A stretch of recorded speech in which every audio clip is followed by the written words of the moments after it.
wave. We don't need no thought control.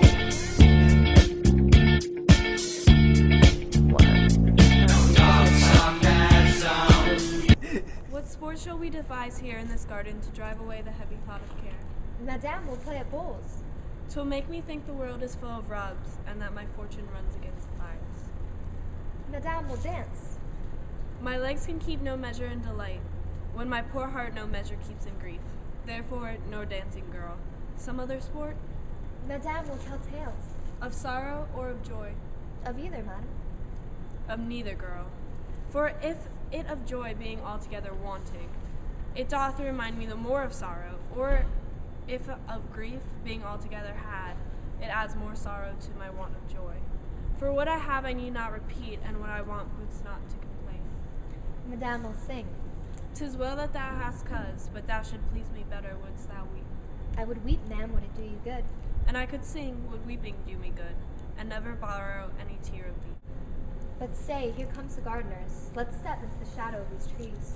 My wretchedness unto a row of pins, they will talk of state, for everyone doth so, against a change. Woe is forerun with woe. Go, bind thou up young dangling apricots, which, like unruly children, make their sires stoop with the oppression of their prodigal weight. Give some supportance to the bending twigs. Go thou, and like an executioner, cut off the heads of the fast-growing sprays that look too lofty in our commonwealth. All must be even in our government. You thus employed, we will go away. The noisome weeds which go without profit suck the soil's fertility from wholesome flowers. Why should I, in the compass of a pale, keep law in form and due proportion, showing as in a model our firm estate, when this whole land, our sea-walled garden, is full of weeds, her fairest flowers choked up, her fruit trees all unpruned, her hedges ruined, her knots disordered, and her wholesome herbs swarming with caterpillars? Hold thy peace. He hath suffered this disordered spring, hath now himself met with the fall of leaf. The weeds which his broad spelling leaves did shelter, that seemed in eating him to hold him up, are plucked up, root and all, by Bolingbroke. I mean the Earl of Wiltshire, Bushy, Green. What? Is he dead? They are. Bolingbroke hath seized the wasteful king. Oh, what a pity it is that he had not so trimmed and dressed his land as we this garden. We at time of year do wound the bark, the skin of the trees, lest being overproud and sap and blood with too much riches it confound itself. Hath he done so to great and growing men, they might have lived to bear and to taste the fruits of duty. Superfluous branches we lop away, that bearing boughs may live. Hath he done so, he himself had borne the crown, which waste of idle hours hath quite thrown down. What? Think you the king should be deposed? Depressed he is already, and deposed till 'tis doubt he will be. Letters came last night to a dear friend of the good Duke of York that tell bad tidings. Oh, I am pressed to death through want of speaking.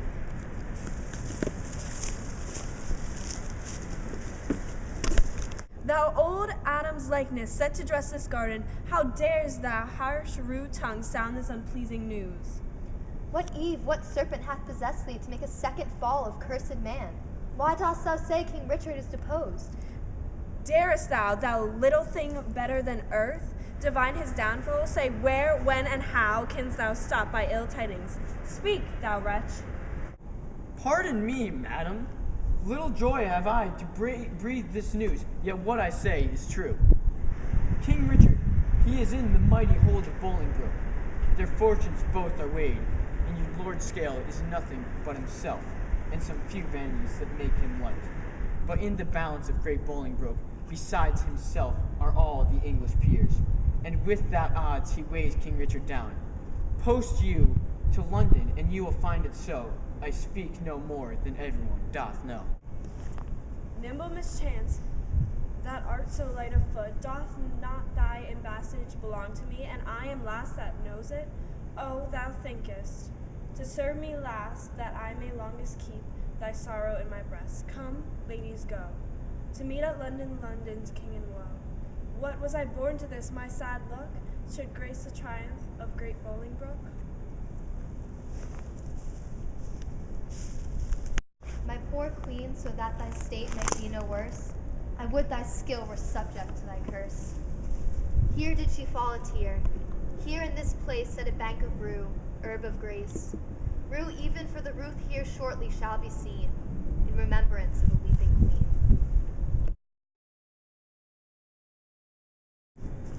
Hold thy peace. We gotta restart.